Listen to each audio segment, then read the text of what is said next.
to the Dolby Music Community Sessions. I'm Ben Givers with the Dolby Creator Lab team at Dolby Laboratories in Los Angeles. And in this month's session, I'm so excited to welcome from Southern California, mix engineer and educator Alex Solano of Alex Pro Mix to the Dolby Music Community Sessions for the first time. And Alex will take us through his Dolby Atmos mix and mastering workflows he uses on pop and world music EPs and albums, including showing us his templates.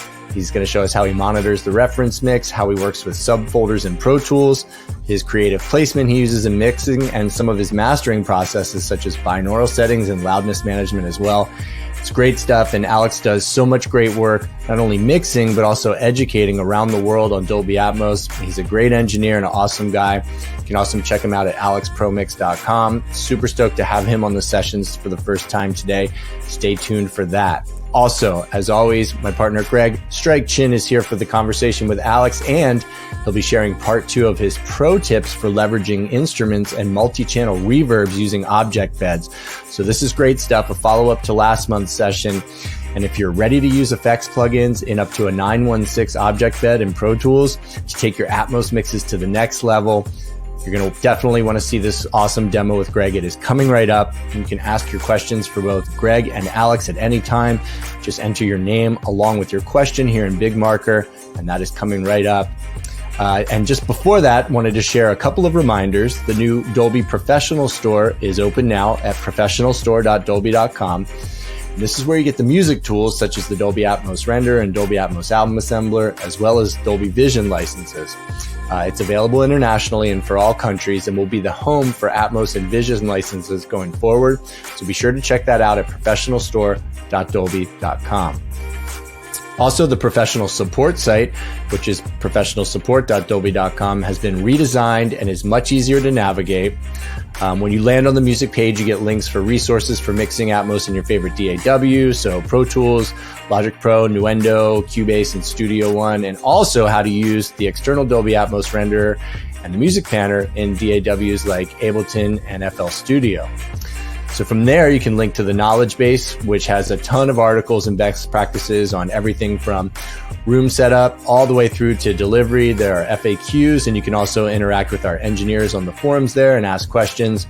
Huge shout out to Bennett and the team there for all of their great work on the pro site, supporting the creative community. From there, you can also link to learning.dolby.com to access the newly redesigned music learning courses designed by Dolby's John Scanlon, who joined the Music Community Sessions a couple of months ago.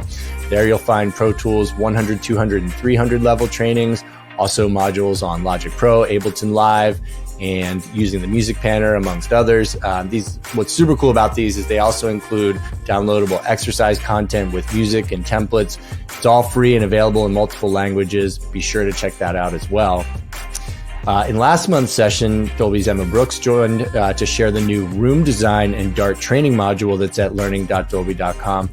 And that includes everything you need to know to design and calibrate an Atmos room. Also, Rich Addis from Dolby Europe joined for a deep dive into room tuning best practices and the science and the art behind EQ curves and SPL. It was truly a masterclass, so be sure to check that out and all the previous sessions at our YouTube channel.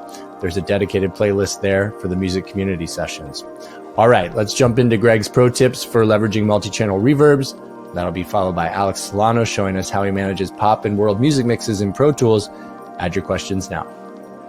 All right, Greg Stryke Chin, my partner in the Music Community Sessions and friend, is here as always to chat and bring you his latest and greatest pro tips. What is up, Greg? What's happening, Ben? Always great to be here, my friend. And super happy to get into part 2 of our series, kind of talking about setting up your effects for Dolby Atmos workflow in your DAW.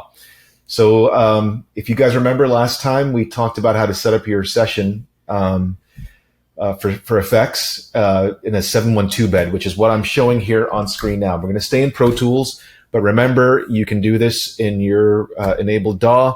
Some of the things will be a little bit different, and certainly some of the things I'm going to show today, the setup will be a little bit different in your DAW.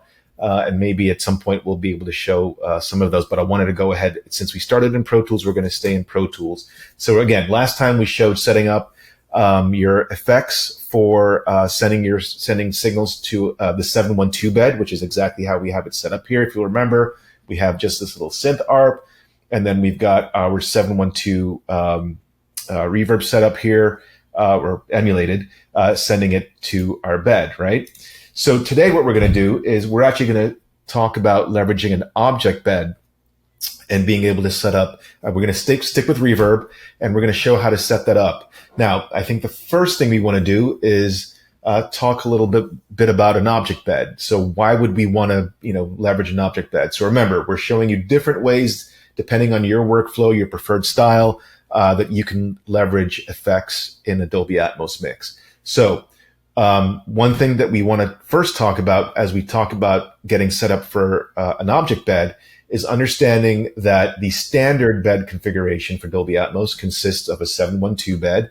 As you'll know that if you take a look at your renderer window, those first 10 objects, that's your 712 bed, right? And then 100 up to 118 different objects. So 7.1.2 is the largest configuration for a bed. So that's going to include your left speaker, right speaker, or let me just say left, right, center, LFE, your left and right side surrounds, your left and right rear surrounds, and your left and right heights. So just from that, you can see that the bed doesn't give you full access to, front wide or rear height speakers individually. So it kind of aggregates some of that into different groups, right?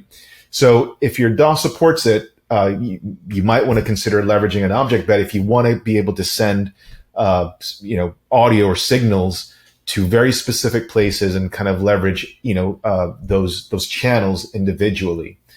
So depending on your DAW, you can actually go up to a 9.1.6 object bed, and that object bed will, if it's a 916, will be using 15 static objects plus one LFE. That gives you the 16. So again, using an object bed allows you the flexibility to be able to kind of place things wherever you want them. So we are in our session. So we're in our session that we kind of used last time for our 712 reverb workflow. So the first thing we're going to do a little bit of session cleanup because we want to get ready to use the same piece of audio, the same synth, and we want to actually be a little bit more flexible sending it to an object bed. So a couple things we're going to do first. So let's do some session cleanup first. So the first thing we're going to do is we're going to get rid of this reverb send here. So we're going to get rid of our send on the track. So get rid of that. And then let's go ahead and just delete our 712 reverb. Let's just get rid of it. And then we're going to go into Pro Tools and we're going to go into our IO page here.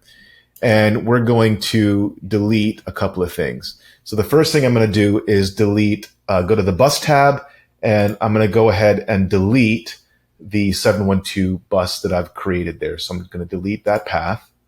And the next thing I'm going to do is I'm going to go over to our main output. And you can see we're here set up for 712. Let's go ahead and change our main format output. We're going to go ahead and change that to 916. And our default format and path order also is going to match at 9.1.6. And our path order, we want to leave that as Dolby because, well, we're doing Dolby Atmos. We're going to click, actually, before we click OK, we're going to go back to our bus tab. And what we're going to do now, since we've just deleted our 7.1.2 reverb bus, what we want to do now is we're going to create a 9.1.6 reverb bus. So very easy to do. We're going to click New Path, and you can see our path page pops up here. And we're going to go ahead and select a 916 path, and we're going to call this 9.1.6 reverb. And remember, I like to capitalize it and remove all the vowels. I think last time I said I removed the consonants, which makes no sense. I removed the vowels so I can actually quickly find my buses and stuff when I'm trying to get through that. So you can do it however you want. Call it, Mama's apple juice. Call it whatever you want. I'm going to call it a 916 reverb, no vowels. Click create. And now we're going to go ahead and click OK. So we've done our well, please assign outputs. I forgot one thing to do. So let me go back to our output tab. When I changed our format to 916, Of course, we have to make sure that our outputs are assigned. So I'm going to use my pencil tool here and just go ahead and click on the very first output there. And now we've got our 16 channels, 916, including all of our left, right, center, side surrounds, et cetera, all set, ready to go. So now we go ahead and click OK. And going back to our synth ARP here, the first thing I'm going to do is I'm going to remove this. We had assigned this to an object. We're going to go ahead and remove that. So we're going to place this right back into, right now it's in the bed, but it's no longer an object, right? So now what we want to do, now we want to go ahead and set up that object bed. So now we're going to set up an object bed and then set up our 916 reverb. Very, very simple. So first, let's set up that object bed. To do that, we're going to go into the track menu in Pro Tools. We're going to click New. That brings up our new track menu. And typically, I would say we're going to go ahead and scroll down and we're going to find the track type. This time, what we're going to do is we're going to go all the way down and click on Track Presets, okay? Because in Pro Tools, we're going to create this object bed, but it's already been kind of created as a preset for us, including sending it in a nice, beautiful routing folder, and we're going to navigate straight to that. So we're going to go to the Avid tab here, and then you can see here we've got Dolby Atmos. We're going to click that. And the next thing we want to do is we want to go ahead and on this drop-down menu here, or tab, we're going to go ahead and select 9.1.6 objects. Now, remember, if your DAW doesn't support 916, maybe it's 714. So we're working in Pro Tools Ultimate here, so we're going to go ahead and show setting up a 9.1.6 object bed. But again, mileage may vary depending on what your DAW supports in terms of channel width. So we go ahead and click Create.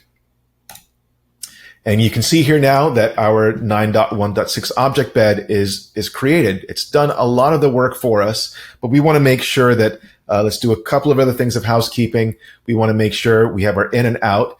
You can see here that my objects are not quite set up yet. So I'm going to go ahead and select my first channel output and then hit the Shift key, select my last one, and then holding down the Option key, I'm going to go ahead and on that first object on the left channel, on the left output, I'm going to go ahead and click on that, select Option and Command rather, and then click on Object 11.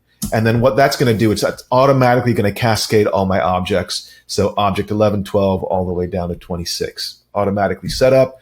We're good to go with our object bed. Now, what we want to do is we're going to take our synth ARP and we want to send that directly to this object bed. So to do that, we're going to now, in the output, on the IO section of the synth ARP here, we're going to move or change our output from the bed, and we're now going to go to our 916 object bed, right? So you can see here as I play back, we're not going to hear anything because I'm not set up for audio output here, but you can see that now, if I go ahead and pull up the panner here, as I change location for wherever the synth is, you can see that it corresponds really nicely within the object bed, right?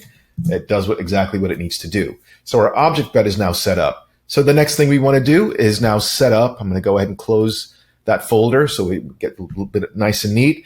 What we want to do now is set up a 916 reverb. To do that, very simple. I think we already know how to do that. Again, we're going to pull up our new track menu. And this time what we're going to do is we're going to set up a new 916 auxiliary, aux input. And I'm going to go ahead and call this 9.1.6 reverb. This time I'll put the vowels in because we don't want to discriminate against vowels. Go ahead and click Create. And then we're going to go ahead and set our input here so that we know we know what the signals are going to come in. Because we've already set up that bus in our bus menu, you can see our 916 reverb here. Go ahead and click that. And now I'm going to add my reverb plugin. So for this one, we're going to go ahead and use one of my very favorite reverb plugins of all time, which there's actually a multi-channel version available. This is Eventide Black Hole. And I'm going to go ahead and pull that up here.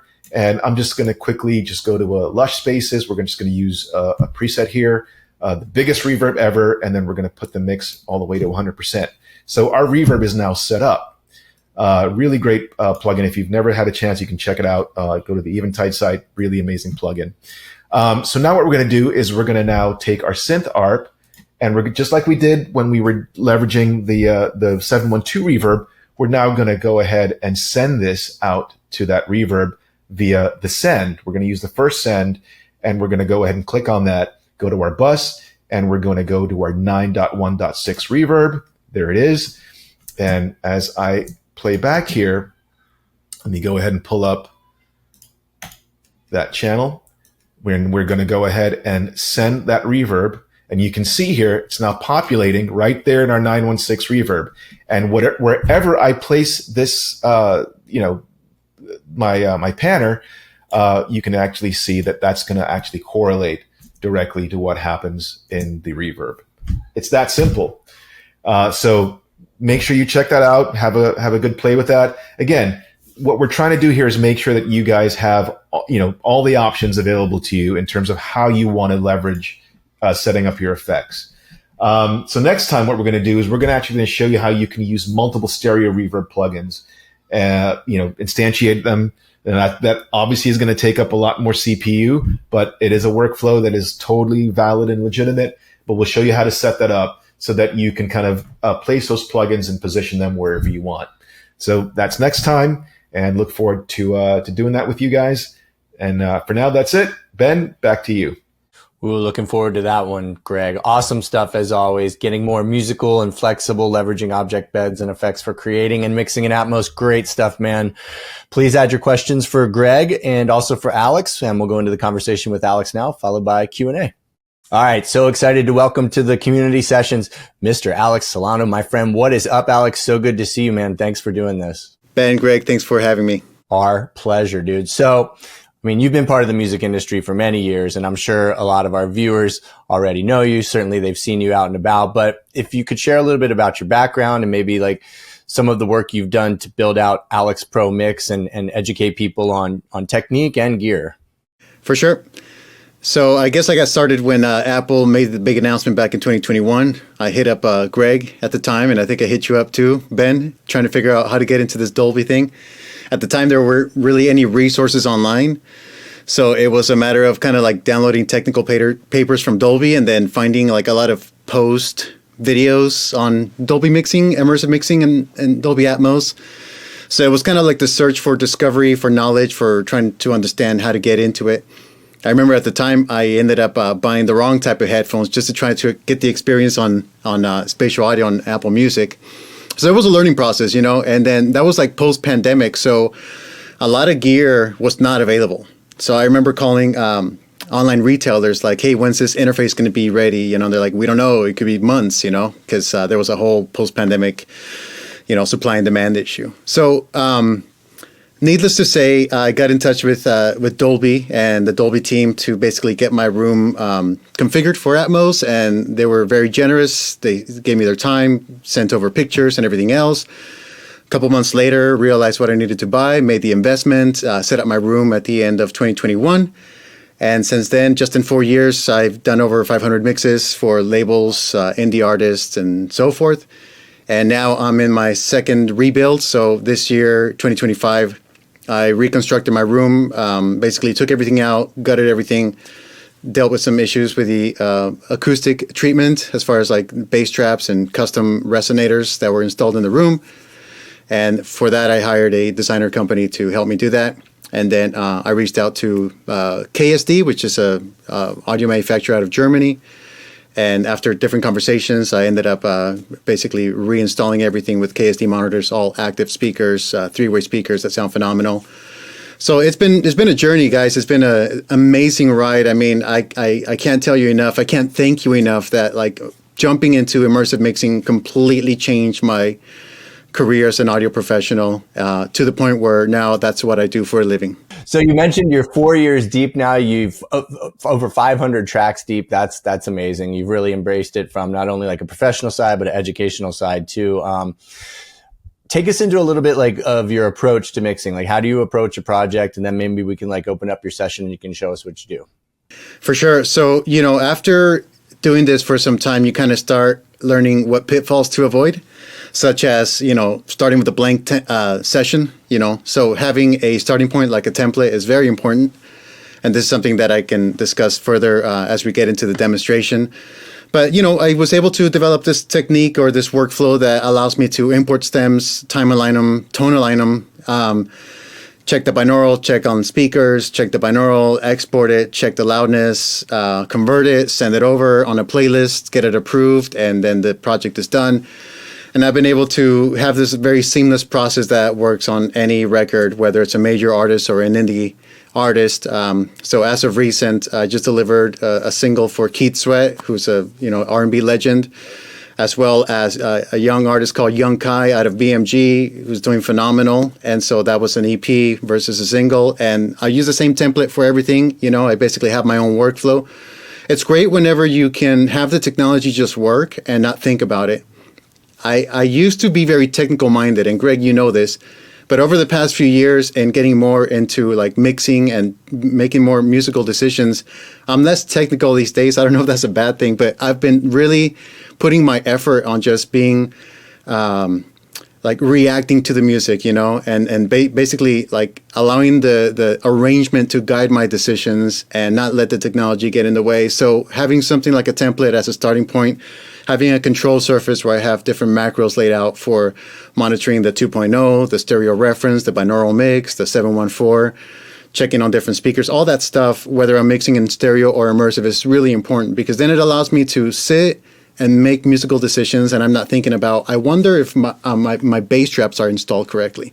You know what I mean? Like once you sort all that stuff out, once you have the room calibrated, you put it in your rear view mirror and you just start like thinking musically about the mix. And I think that's the most enjoyable part of it. It takes a lot of effort to get to that point in your career as a professional, whether it's gear or whether it's just, having clients or whatever else. But once you get to that point, it's so enjoyable because now you don't have to second guess yourself. You're making confident decisions. And a lot of times if those musical decisions is what people like to hear, then they'll continue to rehire you for more projects. Yeah, for sure. You're doing what's right for the song, what's right for the album, what's right for that moment in that song. And getting caught up with the technology, can sometimes like hinder the creative experience. And when you've got that stuff out of the way, you can just focus on the mix and doing what's right. And you mix a lot of different styles. I mean, you mentioned Keith Sweat, who's a legend in R&B, of course, but you do a lot of other pop and world music as well. So it's cool to have that template so that you can quickly get set up and then get right to work and do what's right for the music and be more, musical rather than worrying about like, the technical side of it. Of course it is technical, but you can remain creative and just get into the zone. Absolutely. Cool. So do you want to jump into your session? You can show us kind of how you get started. Let's do it. So this is my 916 template. And at the end of this presentation, I'll share with you guys where you guys can download this template. It's free. I also created a 714 version for Pro Tools Studio because Pro Tools Studio has a track count limit, a channel count limit. But basically, this is the template that I use. And I'll just kind of walk you guys briefly through it and then take you top to tail my entire workflow and process. And if we have time, I'll show you guys some mixing tips at the end. All right. So basically, I have three main folders, and this is how I start every project. The top folder is my 2.0 re-render. So this is taking the loudness of 2.0 direct from the Dolby renderer. And this is not outputting it anywhere. This is outputting it to my VU meters. I have a pair of Doro meters that I monitor visually when I'm mixing to make sure that I'm hitting around minus 18, minus 20. And this allows me to know what the gain stage is going to be in my mix. If you don't have that, you can use a plugin like Insight or VU Meter, and that goes there. I'll hide that. Then there's the reference folder that has the stereo reference. That's where I'll put the stereo reference master with a trim plugin set to -9. I'll explain that in a minute. And then the binaural, which receives its input from the re-render headphones binaural from the renderer, and that outputs to my headphone jack. In my system, I use Matrix Studio with Dante, and I use all the channels, all analog channels and all the Dante channels. And I ran out of channels, so I ended up buying a Grace Design M900 headphone amp, and I used that with a pair of Odyssey MM500s, and that's how I check my binaural mixes. And so that's outputting to the corresponding output. And then below is the most important thing. Basically, this takes all the complexity away. It's one folder. It's called 916 in. all the tracks that I bring in are going to go to this routing folder, and it's basically going to output an LFE channel with filters to a subharmonic generator, and then front, center, left, right, wide, and everything else. So this will make sense as I start to bring in some tracks. So let me go ahead and bring in some stems. So here we have an artist project, track 1. We'll go ahead and import that, and I'll show you guys how I do that one at a time. And then what's cool is that no matter whether you're working on singles or EPs or albums, you just follow this process and you're able to get to the finish line faster. Okay, cool. So tracks are here. Start time is here. So the first and most important thing to check is to make sure that the start time is the same between the stems and the master, and usually it's not. So I'll just kind of zoom through this, but I'll group all the stem tracks. And then here's my master. I'll just nudge that over there. Put the master in the corresponding channel, which is stereo reference. Delete that track, which is empty. And now I have the master timed or lined up with the stems from beginning to end, and that's where it starts. Cool. So at this point, if I'm mixing a single, this is automatically routed to my 916. I can start mixing, I can start gain staging and making creative decisions about the mix. But since I know I'm going to be working on an EP, I'm going to create subfolders or submixes for each one of these tracks. Okay, track 1, track 2, track 3, track 4. So I'm going to take track 1, which is song number 1, right click on it, move to new folder, and I'm going to choose a routing folder, 916, route tracks to new folder. This is important so that all those stems of that one song stay the same, and then that folder becomes my mastering chain. All right, so we'll call it folder song 1. There we go. Automatically that routes to the 916 folder, and it's going to be there. So when I hit play, you guys are going to see that, you guys are going to hear, but you guys are going to see that it's going to the Dolby renderer. So let's go ahead and do that. What's going on here? All right, so let's go ahead and do that. There it is. Obviously, everything is panned left and right, so all you're going to see is that for now. But it's going to the Dolby renderer. That's the binaural mix, and then that's the stereo reference mix. Okay, cool. So at this point, once I get the stems lined up with the stereo master, then the most important thing as far as like tonality wise and making sure we match the tonality of the song is I like to check it on headphones, because headphones just gives me more precision on tonality, especially 2-channel playback, which binaural is 2-channel playback, up against the stereo master, which is also 2-channel playback. Now, this can be extremely hard sometimes because you're dealing with processed mixed stems that are pre-mastered. Sometimes they don't even have the mix bus processing. And so at this stage, you have to really listen into the tonality of the stereo master and try to match it as best as possible.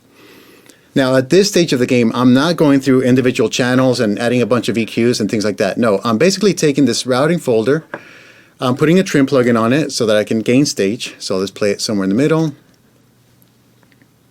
Check my meters, that looks good. Let's check insight. We're in the ballpark. Yeah, let's reduce it a little bit. So let's kind of trim it down by 2.5 dB. Okay, cool. Let's reset this. So I'm in the ballpark. You know, it's not going to be exact, and I'm going to adjust this afterwards. But I'm in the ballpark.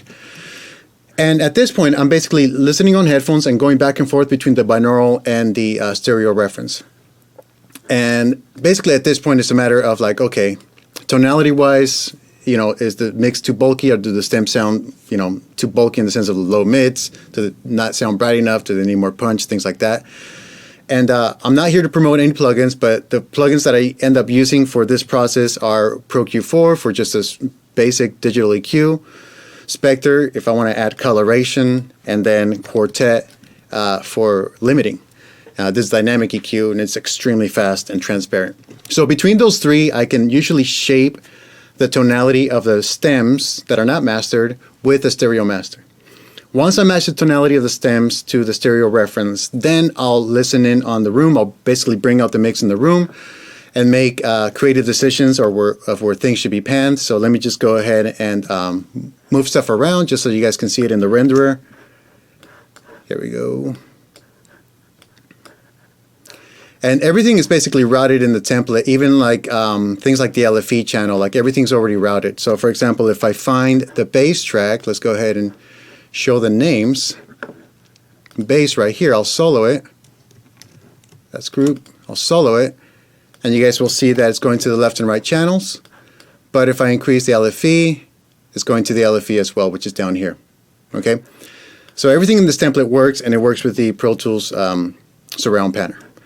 Cool. So up to that point, I make those decisions in the room, spatial placement, where they should go. Then I check the mix back on headphones up against the binaural mix up against the stereo mix, because whenever you do this, whenever you move things slightly into the room, you can get an increase of volume anywhere between 3 or 5 dB, which is significant, especially based on what your binaural settings are. And that's you gotta be mindful that whenever you're doing this type of thing, or raising it up to the ceiling, or increasing the size of the object or the instrument, you're gonna have a volume jump. So at that point, it's extremely important to go back to headphones, check the tonality, rebalance if I need to, run the mastering chain and finesse that a little bit, and try to get it back.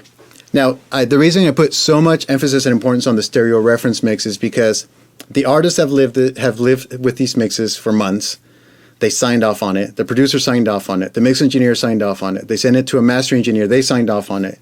The record label has signed off on it. And oh, by the way, we need a Dolby Atmos, Alex.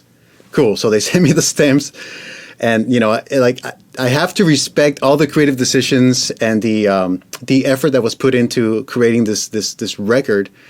And who am I to come in here and say like, oh, this sounds cool over here instead? It's like, unless I'm like part of the production or the creative process and mixing, I'm really offering a service of like, I'm going to preserve the creative integrity intent of the record. I'm going to make it sound amazing on speakers, and I'm going to make sure that translation works on headphones. If I can do those things, then the client continues to trust me to do more projects.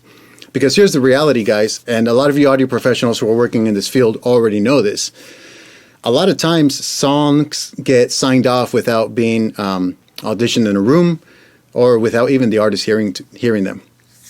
I've had conversations with other audio professionals where they had to sit down with an artist and they're like, oh, did you know that your album was in Dolby Atmos? And they were like, what's that? Like, I'm not saying this is the case for everybody, but like a lot of times it comes down to us as the engineers to like make those decisions that are going to preserve the integrity of the art and the song for the artist, especially if they don't check the masters. All right. So let's go ahead and skip ahead here. So I have this song mixed, and let's go ahead and bounce it out. So I'm going to select the stereo reference from beginning to end. I'm going to bounce the disc. I'm going to call this track 1 Atmos mix and export. Okay.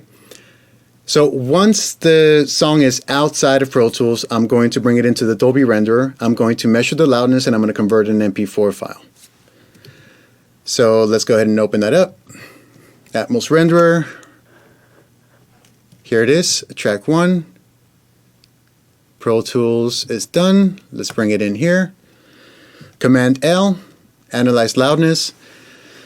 And if I did my gain staging correctly, and if I check the binaural mix, this should be somewhere in the ballpark of -18. Let's find out.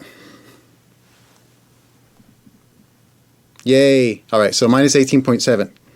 Now, if I really want it to be -18, all I have to do is go back into the session, put a trim plugin at the end of this chain, and then, do the math. So 0.7, export it again, and then I'll have an ADM that's at -18. Cool. Once I have that done, I'll convert this to MP4. So keyboard shortcut is Shift-Command-M. Okay. And I usually add an MP4 folder in the project folder. And there it is, track 1 Atmos Mix MP4. This MP4 file is what I'm going to send to the client to listen, preview the mix, and approve the mix. And for this process, I use a music player called Samply. They support MP4 playback and spatial audio playback on iOS devices, which makes it really easy to send files off and get them approved. So once this finishes that, I'll open up Samply, add tracks, MP4. There it is, track 1 Atmos Mix. Make sure that Dolby Render is done. There it is. And basically, I just send them this link, or if it's an EP, I'll put the art cover and all that there. But I'll send them this. On iPhone, they basically click on the link. It opens up Safari. If they have AirPods connected, it automatically starts playing back in spatial audio. It says Dolby Atmos on the file name, and then it shows the spatial audio on the volume slider. And they're able to hear it in spatial audio in real time. At that point, they approve it or they request for changes. And then I go back into the mix and basically go through the whole process again. But that's basically my workflow. I'm just going to import one more track in here to kind of show you what it would look like after you have like more than one track imported into this template. So we'll do that. I'm getting real quick. So here's the master, and the start time is different. So we'll do this. There we go. Bring the master up here. Delete that track. Take the stems, right click, move to new folder, call this song number 2, 916, routing, send, and everything's there, everything's lined up, and you just kind of go through song by song, whether you're working on a single, whether you're working on an EP or album, and it's all laid out this way. And the beautiful thing about this is that you have this routing folder here that you can put your mastering chain and basically start matching the tonality of the stereo mix.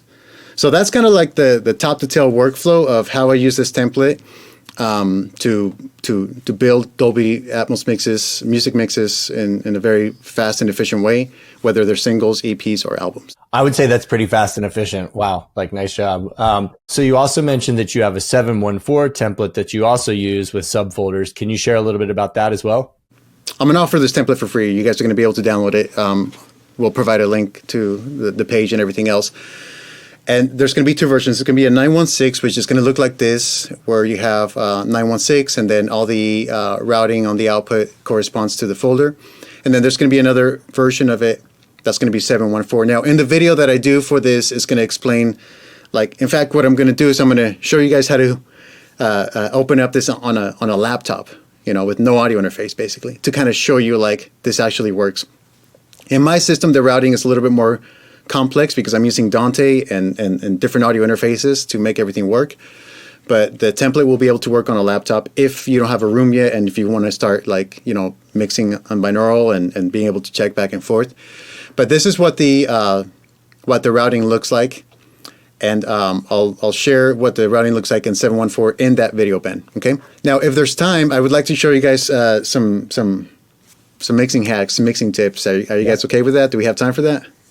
We have time. Okay, let's do it. So over the years of creating spatial mixes, one of the things that I realized is something that I like to call spatial arrangement.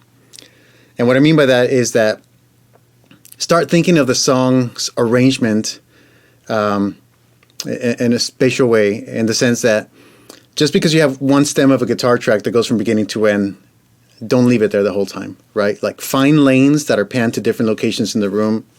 They might have different EQ or saturation settings, and really, like, take advantage of the immersive environment. So what I'm going to do is I'm going to open this up, and the first thing you guys will see, if I hide all this, is the original stems. So this is, again, using my template. Now, this is the original stems, pretty typical. Everything's printed. Cool. I got the stereo master up here. There it is.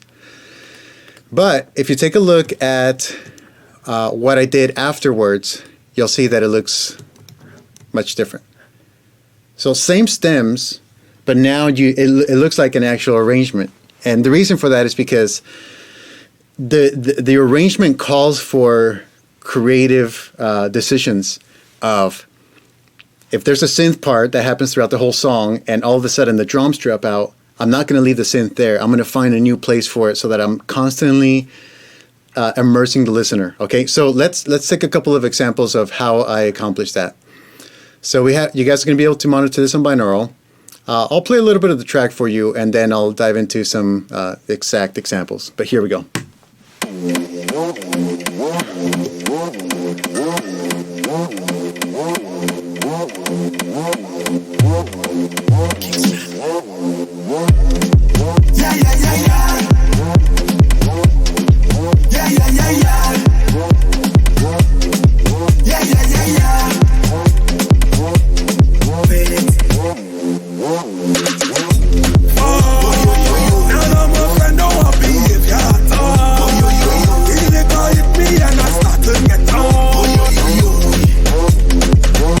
Okay, cool. And then it just builds up. So a lot of energy. There's just, it's an intense song in the sense of like, you want to make this hit, right?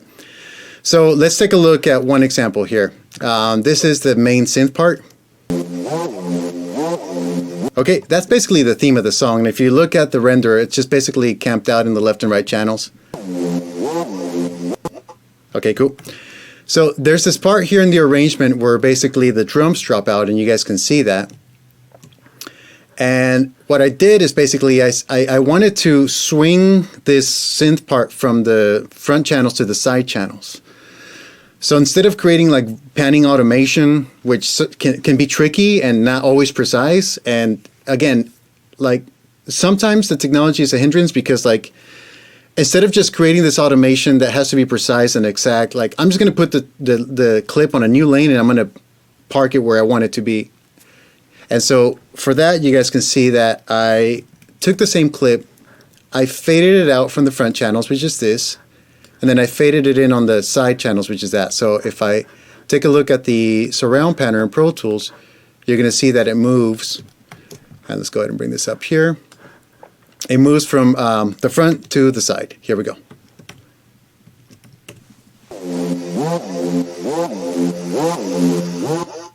Okay, cool. Now, after that little part there, the beat drops. And so the original location of that synth doesn't work anymore for the arrangement because now I'm like in an immersive environment. So then the same clip is now going to a nut mixer and it's basically spreading it out in the room. So it starts in the front, it goes to the side in the transition, and then it ends up somewhere else. So this is what it looks like visually in the renderer.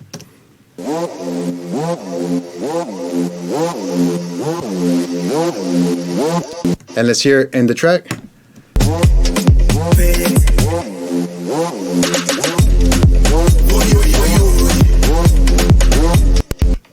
So when I'm making those decisions in the room, it's like I really want the energy to build up musically in the arrangement, and I also want the spatial mix to like really embrace me as a listener. So that's just one short example. The other thing that I like to do is, and it doesn't work on every song, but it did work on this song, and that's why I'm showing it to you guys here in this video, is that these chants right here. So if I take these chants, they are basically camped out on the side channels. Morning, darling, problem, calling. Okay, cool. They're processed. They really don't have a lot of effects as far as reverb and delay, so I was able to like take advantage of that. But what I did is I fed them to an aux track with a pretty long pre-delay to create this like slapback effect. And then again, running it through a nut mixer to feed it to the ceiling channels. So now you're going to see it visually. Morning, darling, problem, calling, too often. So this is before.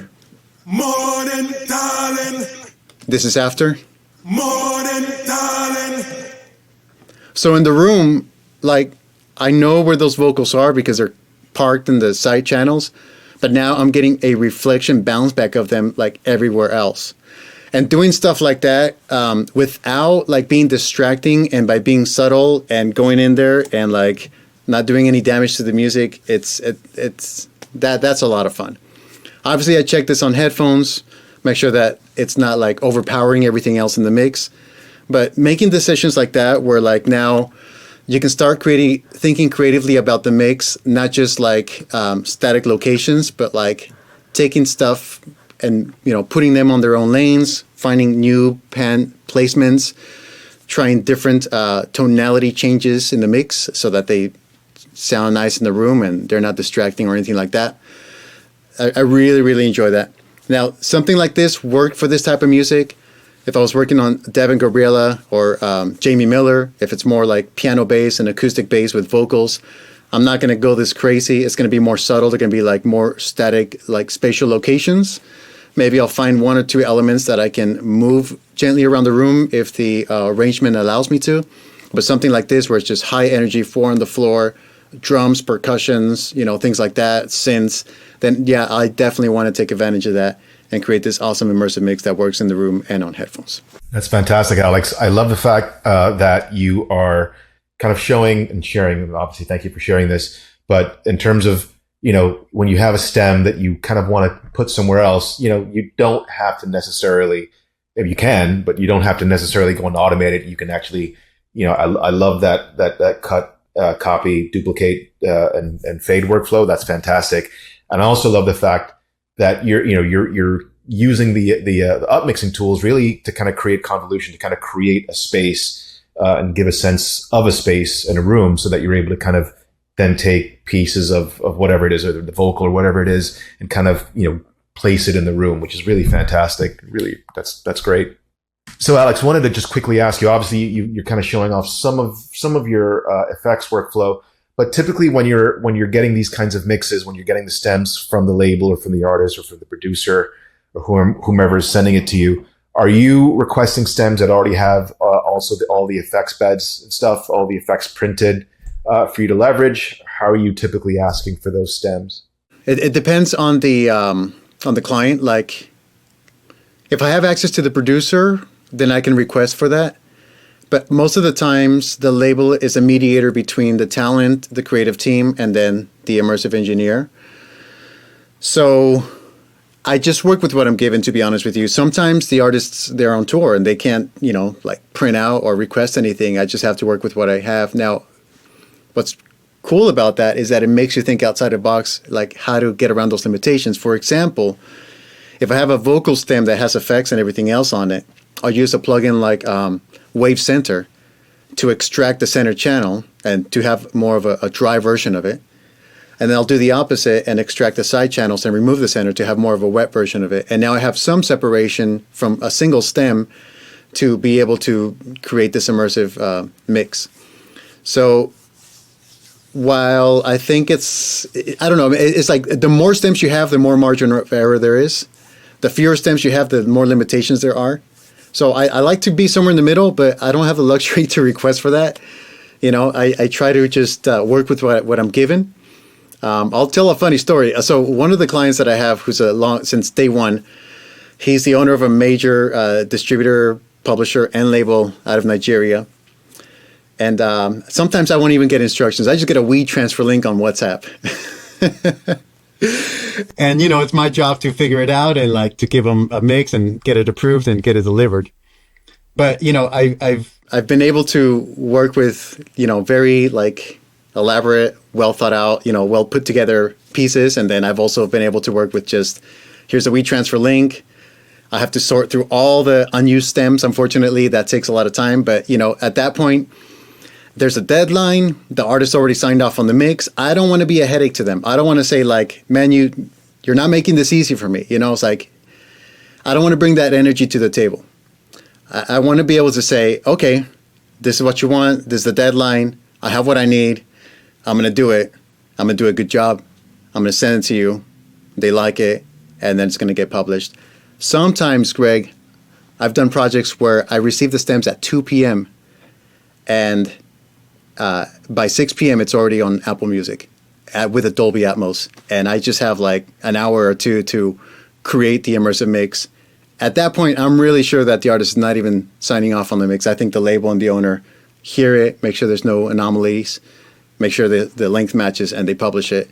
So that's why I think there's such a higher responsibility for us as immersive mix engineers to get it right and to really not make any compromises, because everything that we do, all the decisions that we make will eventually come back to us. I'll tell one more story, guys. So one of my early clients out of LA, an indie label, they had a distribution with Atlantic and Warner.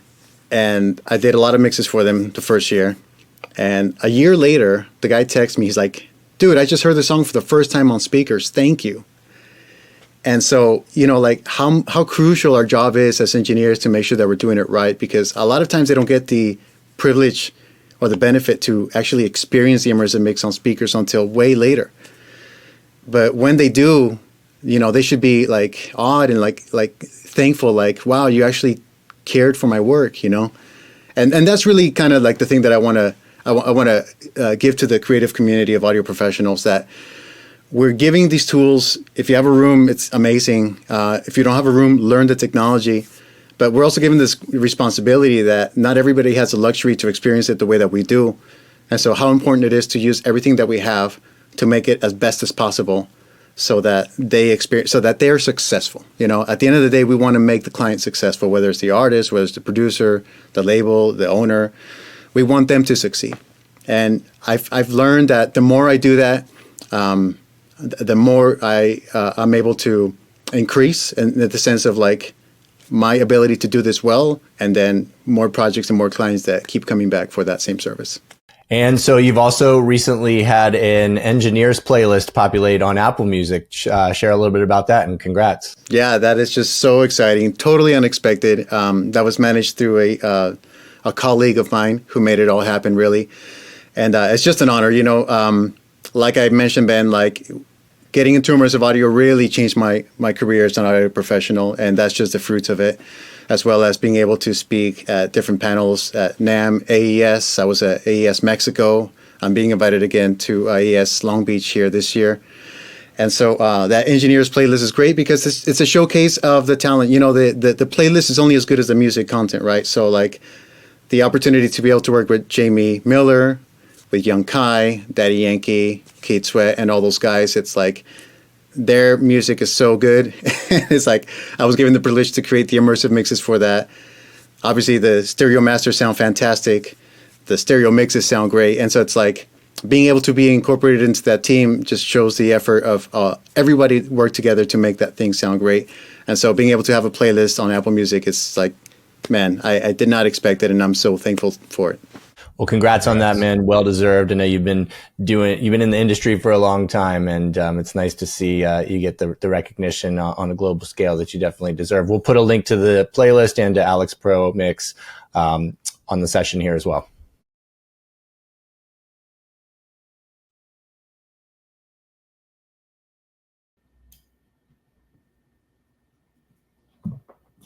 All right. Excited to welcome Alex and Greg on for live Q&A. Thank you, everybody, for the amazing amount of pre-submitted questions, incredibly detailed questions. A lot of them we already answered in the chat in real time, and we've got a lot more to go here. So thanks, everybody, for the amazing participation, as always. So great to see everyone in the chat. All right, I'm going to start with one from Jason in Poland, and I'm going to try to do a interpretation of his question, which was written in Polish, and we appreciate people from around the world joining the sessions and asking questions. But Jason asks, will it be possible to receive free Dolby Atmos in general terms after this session? Because I was trained in sound technology for local and international events.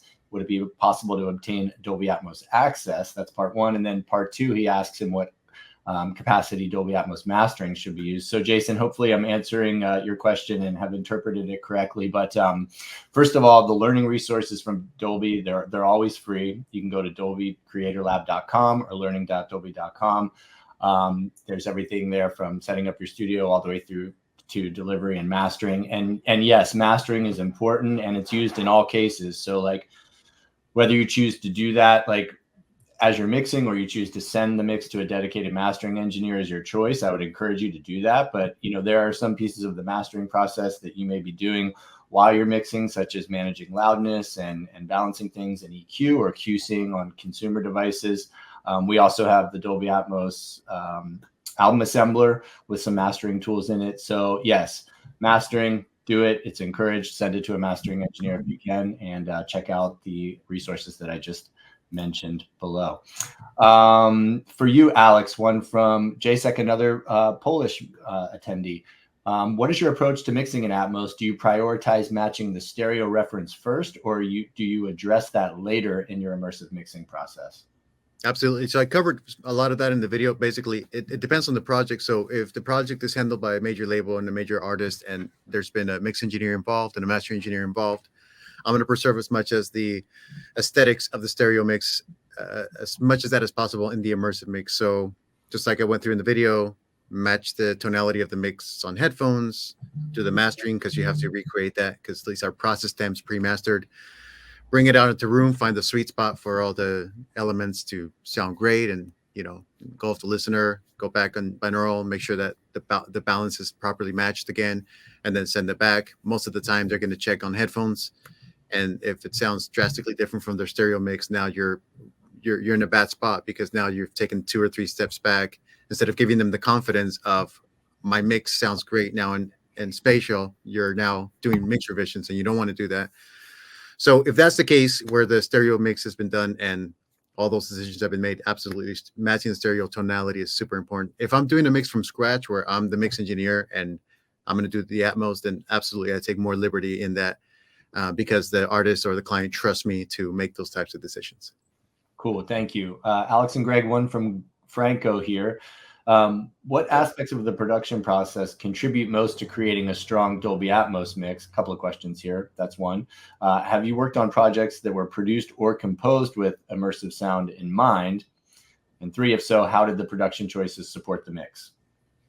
Alex, you want to start? You want me to start? Greg, you go ahead. So, yeah, I mean, having, it's garbage in, garbage out, which is not to say that anyone's doing garbage, but having good quality information, audio information stems, or recording directly, good, high quality, having that information already prepared well, whether you're working in stereo or immersive, Dolby Atmos, whatever it is, having the right information come in is going to be, key. So the same thing applies to Dolby Atmos, same way you would work in stereo. Have I worked? I think the second part of the question was if I've worked on anything that was kind of created in Atmos first, and the answer is yes. All my current material, all my current work is conceived in Atmos and being recorded and written in Atmos. And then there was one project in the past. It's not released yet, so I can't really officially talk about it. That was recorded and captured, and then really done with Atmos in mind, and it was a lot of fun. What was the third part of the question? I don't have it in front of me. Third part of the question was how did the production choices when it starts in an immersive format support the mix? Yeah, I mean, really just how we would capture things. So there were a couple of experiments we had done with different mic arrays and just capturing things a little bit differently when we wanted to be able to do things like have the room alongside the actual dry original signal. So we had that available to us, that we knew that some of that stuff we wanted to put a little bit up in the heights and towards the back, and have the size on that be a little bit bigger. Stuff like that, and really just fun experimentation. But standard capture, recording vocals or a guitar or whatever, still absolutely applies. It's what you can then take that and do what you want to do in an immersive environment. Alex, anything? Just to go everything by what Greg said. For me, it's a little bit different because for me, it's like mono and stereo tracks still rule. So all productions that I work on are done with mono and stereo sources, whether it's a vocal or whether it's a guitar, whether it's stems. I like the limitation of having a mono stem, and then let's see what we can do to make that immersive. So I haven't done any projects where immersive recording techniques were done, at the production site, if you will, like the stuff that Justin did. But I think in terms of immersive now, even stereo mixes, I think in terms of immersive, I think of like, if I'm doing a stereo mix, how am I going to route this so that later on when I bounce stems, I have the separation that I need, and I'm not limited to just like all the vocals being in a stereo group, So I guess to answer that differently, I'm thinking it as I'm mixing my stereo mixes, I'm thinking how I'm going to output that into Atmos later. Yeah. Cool. Thank you. From Alok here, Alex and Greg, of course, feel free to jump in. What is your advice for using height channels to maximum effect and making sure they sound great in the headphone mix? Yeah, so leveraging the height channels. Oh, sorry, were you going to go, Alex? Go ahead. That's part of the beauty of working in Dolby Atmos, is really having that full sense of space. So really, it's about imagining or thinking about where you would want to put something. In stereo, you've got this kind of wall, as we call it, left and right. We do our best to really kind of put things in a space, but you're really kind of painting against the wall.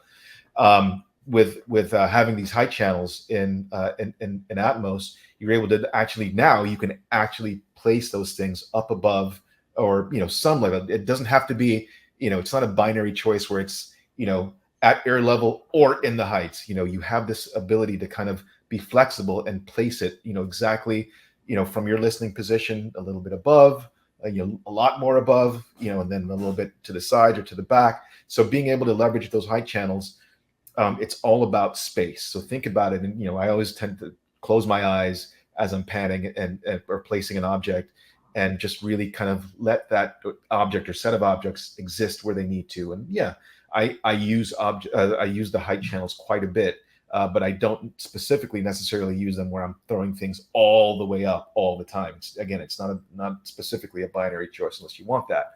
The other thing I'll mention, thinking about height channels, is when you're mixing in a speaker-based environment, you also want to be thinking about your binaural delivery and what that's going to be. So I always recommend just really paying very close attention to what happens in the binaural output, and what that binaural wave is going to sound like, and making sure that you're using the binaural settings. So off, near, mid, far. Those will really, really, really come in handy when you're creating an immersive mix. There's a tool that I like to use. I haven't found any plugin that does this, but this one does it, and it basically allows you to adjust the verticality of the mix. It's super cool. It's a Nugent Audio upmix, and so if you take a pair of strings or stem of strings, you can spread them, but then you have this tool that vertical, and it's amazing in a room. Like when you just start to adjust that, like anytime I demo that for anyone in a room, in a speaker environment, it's just like, wow, because you can feel the thing just change and shift and lift. And to Greg's point, like, man, when you're working out of a calibrated room, whether it's a 714, 11.1, or 11.16, which I've had the privilege to do both extremes, you rely a lot on the room projection to make your panning decisions. Height, rear, distance, proximity, front, side, rear.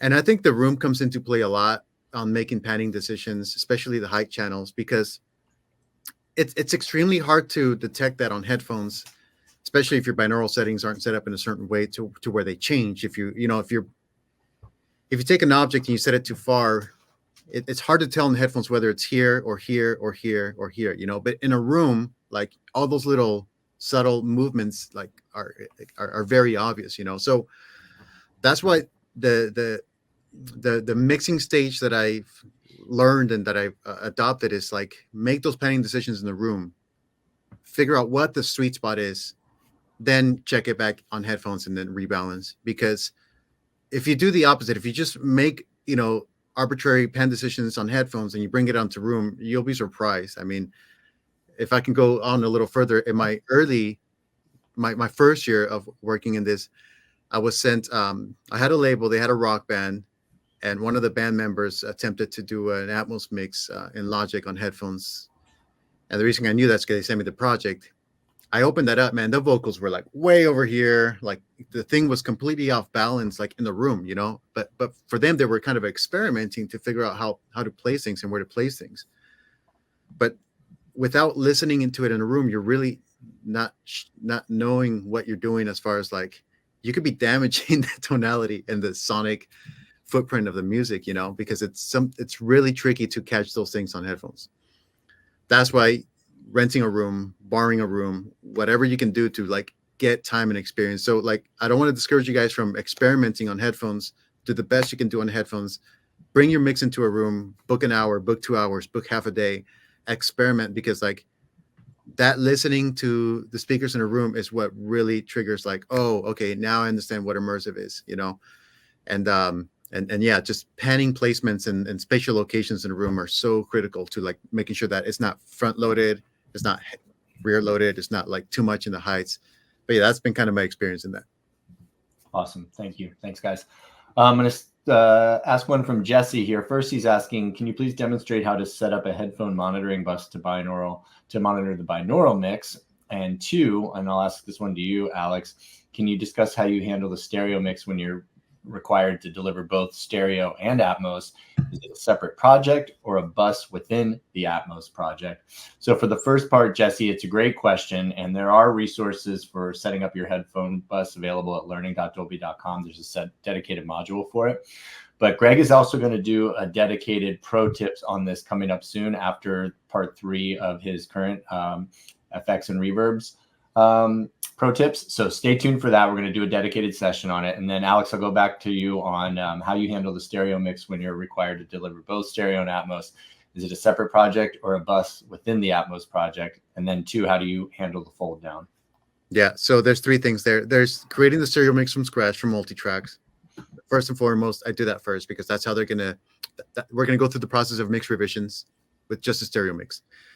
Once they approve the stereo mix and they're signed off on it, then I create the Atmos mix using the template. I basically bring the stems in there. Now, one thing I hold off on is doing the mastering, the stereo mastering, because in Atmos, if I'm working from stems, sometimes I can improve on things. Like, for example, I can improve on the low end of the mix by doing different sidechain techniques. Or maybe there's like some pops and clicks in the vocal stem that I didn't catch. So I can, declick. So I'm doing things in the stem mixing process to improve the overall presentation. But from that point, I do fold down to a stereo track, which is the 2.0 track that you guys saw me use. That goes to a mastering chain with clippers and limiters to get the LUPs up to like -9 or -8 or -7 based on the genre. And then on headphones, I'm checking my Stereo Master 2.0 fold down version up against the binaural to make sure they're consistent. They're never exact, but close enough, And there's a lot of reasons why they're never going to be exactly the same. But nevertheless, I take the 2.0 fold down, bring it into an aux track, run that through a mastering chain, print that onto an audio track, monitor that audio track up against the binaural, and now I can deliver both a stereo printed master that matches my Atmos mix on speakers and also the binaural mix. And so as long as I match the length, export it, and I'm hitting the target loudness for Dolby, then I can deliver both files from the same session. Great, thank you. Quick one from Kesham to you guys. Is Logic a better platform for Atmos mixing than Pro Tools? It's whatever works best for you. So, they're 2 different DAWs, and there are other DAWs that are also, that have Dolby Atmos integrated. It really boils down to what feels best for you. I mean, I always joke about this whole, we get this question so many times. I'm a Pro Tools user. I love Logic. I love Ableton Live. I love Cubase. It really boils down to what works best for you. So, in thinking about Dolby Atmos, these are both DAWs that have really great Atmos integration. So it's, do you prefer driving a Honda or a Kia? Do you prefer Fender or Gibson? TB303? No, TB303 wins every time. So forget that one. But you know what I'm saying? Like, it really comes down. It's a little bit more subjective.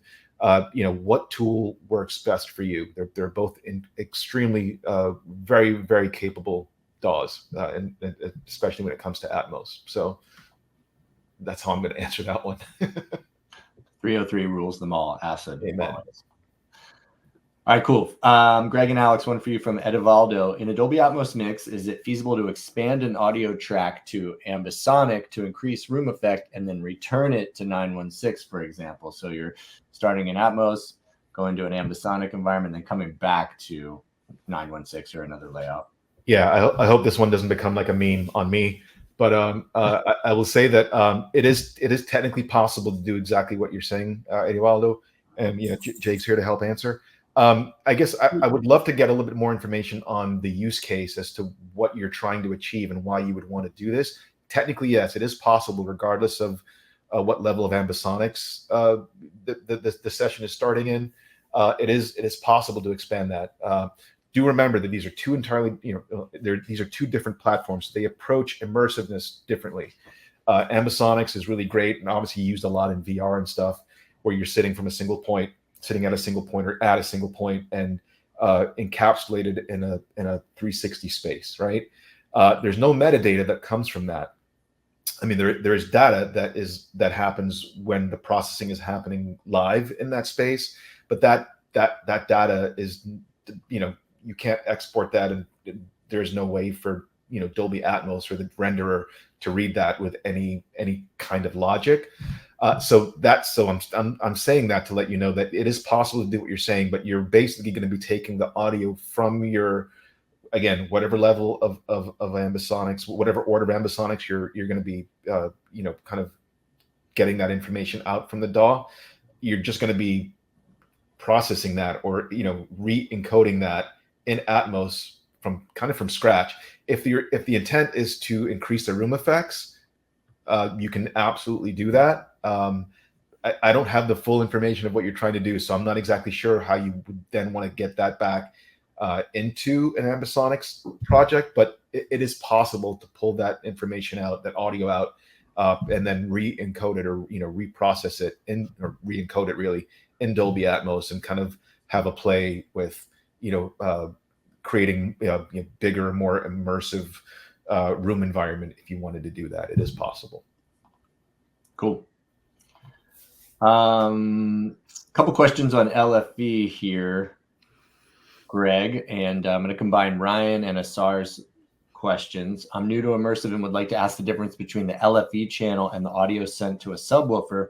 Wouldn't it just be easier to send all frequencies below 200 or 120 to the sub? That's one. And then two, can you share some best practices on how and when to use the LFE channel? And before you do it, I'll also say that we did a couple of dedicated sessions on this, including one with Nick Reeves from about a year ago that I would encourage you to go back and watch, where he gets very detailed. But over to you, Greg, and of course, Alex, jump in. Yeah, thanks, Ben. So yeah, this is a great one. And this is one that confused me when I first started in Atmos, years ago. Being a music guy, I'm like, oh, LFE, that's just bass. That just goes to the sub.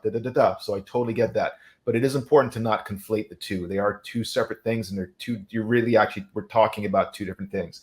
So let me first talk about the sub and sending information there. So in a speaker-based environment, our subs, we typically might have 1 or 2, 3 or 4, depending on what the use case is. So yes, we do like to do what's in some cases bass management, where we have a subwoofer, a physical subwoofer that is going to take care of all the low end information of the speakers from whatever, wherever we decide to set that. I won't go into all of that here. Maybe your LCRs are larger and your sides and your heights might be smaller, but we want to make sure that when the signals are getting out to those speakers, that it sounds exactly the same regardless of the size of the speaker, right? So we'll use bass management for that, where we use a dedicated sub to handle all the low end information from the speakers from whatever frequency we set it at below that. So there's that. When we're thinking about LFE in the music mix, what we're talking about is having your mix done the way you're going to do it, but we have a dedicated low frequency effect channel, and that's going to be channel 4 in your renderer, where we are sending information. We're specifically sending low end information to that channel to create a little bit more excitement and liveness in the room in a speaker-based environment. So that's what that is. And typically what we do is we're sending information there. We have an aux, and again, like Ben said, we've got sessions where we've shown how to set this up. And we're typically sending information and having it filtered around 120 hertz generally and below. That can change. It's not a static thing. You're going to make sure you're serving the music, so that frequency can alter a little bit. But what you don't want to do is just send information to the LFE and have that be the entire frequency. So if let's say I've got a drum bus which has everything from kick all the way to hi-hat, snares, and everything, I'm not going to send all of that information to the LFE. And if I do, I'm going to make sure it's filtered where it's, again, around 120 hertz and below. So that's done to kind of excite the mix on the low end. But LFE, when we talk about LFE in Dolby Atmos or immersive, it is not the same thing as just sending signal to the subwoofer. Okay, so I hope that starts to clear it up. But do make sure you go back and check out some of the previous sessions that we've done on that, and there's plenty of documentation as well. And just to go off what Greg said, it took me months to figure out how to use the center channel and the LFE channel. After I had a room, it took me months to what do I put here? But I want to say that too. I also want to preface this that my first Dolby setup was I used a pair of Channel X subs for bass management, and then my renovated room now is I don't use bass management. I use full frequency and everything's tuned on the speakers. So the two subwoofers that I had previously are now just LFE returns or LFE sends from Pro Tools. So now it makes perfect sense to me. Like I don't need subwoofers for bass management necessarily, but the subwoofers are feeding information from the LFE fader in Pro Tools. And the template, the LFE fader goes to the 916 bus or 714 bus, based on the two templates that are there. That gets fed to a Avid channel strip with a low cut, high cut at 2120. that goes to the Pro Subharmonic. So even on headphones, you'll be able to hear, even if you just send noise or a kick track or bass, as soon as you raise that little fader, like around -40, -30, you'll start to feel and hear that low end rumble. So it should make a lot more sense, like once you guys hear it. But as far as like usability, how much I use it, yeah, I'm very like just a pinch of salt, a pinch of salsa picante. You know what I mean? I don't lean on it. I've heard mixes that are very off balance on their LFE, and I've heard mixes that are not using the LFE, and they both so it's one of those danger areas that if you use too much, it can just make the whole thing sound muddy and rumble a lot. So yeah, be careful with that. You guys good, Alex, Greg, for like 5 more minutes and we'll roll through? Yeah. Okay, cool. From Bearcat, and I can take this one, you guys are free to jump in. How do we view the Apple spatial audio format? And I would just say that Apple's a key partner, and Apple Music has definitely helped to make Dolby Atmos music widely available since its launch in 2021. And although spatial audio is an element of Dolby Atmos, Atmos is way more than just spatial audio.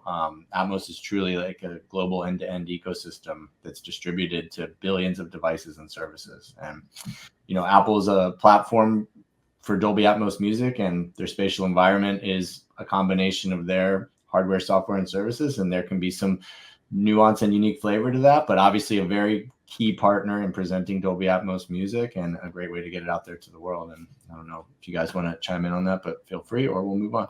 That's perfect. All right, cool. Jean-Philippe, for Alex, how do you choose which elements to place in the room and which elements you place on the walls? Do you have some best practices, or does it totally depend on the song? Depends on the song, but some things I find myself repeating. Number one is dark sounding objects, dark sounding instruments like pads, keys, usually are spread behind the middle point, which is the side speakers towards the back. Things that are percussive in nature towards the front, or high channels, vocals up front. If there are a lot of guitars, acoustic guitars, rhythm guitars, lead guitars, I like to spread them across the side walls. Sound effects, like especially in pop music where you have like a vocal effect with a delay or reverb, top rear channels, it's a perfect spot for them because they trigger your ear like that. It's interesting and then like if everything's stereo stems and I want to take one instrument and I want to really like define panning automation, I'll convert that from stereo to mono using the down mixer and Pro Tools, so it's a mono track, and then I have full control of exactly where I want it to be. If I wanted to spread out like this or like this, I'll use Energy Panner. Those are kind of just some of the best practices, just kind of things that I keep finding myself doing, repeating. And obviously I publish all that on the YouTube channel, so you guys can check out a bunch of videos on that. Cool. And I think, you touched on this a little bit in reference to this next question, which John asks: for world music mixes, how do you strike the right balance between the movement of audio objects in a virtual space, for example, percussion that moves around the listener's head, with the artist's original vision for these songs? Like, what's the line between mixing and actually remixing? Yeah. And then how involved are the artists in those mixing sessions?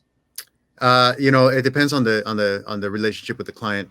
With some artists that want to be deeply involved in the mixing process, it's best to do it in a room with the artist. There's just no easy way to just bounce headphone mixes and have them check or experience what it's going to sound like in a room. But if they leave it up to you as the engineer to make all those creative decisions, especially with like Afrobeats music or Latin music where there's like a lot of percussive elements, it's like immersive is the perfect environment for it, because whenever you have call and response, it's like, man, front, mid, rear, you can spread things out. Some things happen on the 1, some things happen on the 4, and being able to spread them out in the room like that is just so I don't know, man. It just sounds so good because it's like you're not just heavily loaded on kick and snare. It's like you have these multiple layered call and response elements, rhythmic elements that bounce back each other, and like being able to spread them out of the room. It's like, I think, world music, immersive was made for world music, and world music was made for immersive, and it just, even in a natural performance of seeing a live band where you have call and response, you have horns, you have drums, you have percussions. It's like, man, you can do so much. The immersive environment definitely maximizes the potential for world music. All right. And then the final one, and I'm going to combine one from Edu and one from Jay and have you both chime in on this. Do you always have to send to LCR for objects that's not an LCR? 1, and 2, are there major sonic differences between the bed and object bed? I actually answered the object bed one in the Q&A. Technically, there are really no sonic differences. Now, of course, do keep in mind that with an object bed, you've got more freedom because you're able to configure it up to a 916, and you have discrete and specific control over your height channels. Whereas the standard bed, which is a 712 configuration, on the high channels, what you're really getting is an aggregated feed for your high channels down to the 2. So it's a 7.1.2. So you don't have the ability to kind of really move around the height space. So, but technically, in terms of sonic differences, there are none.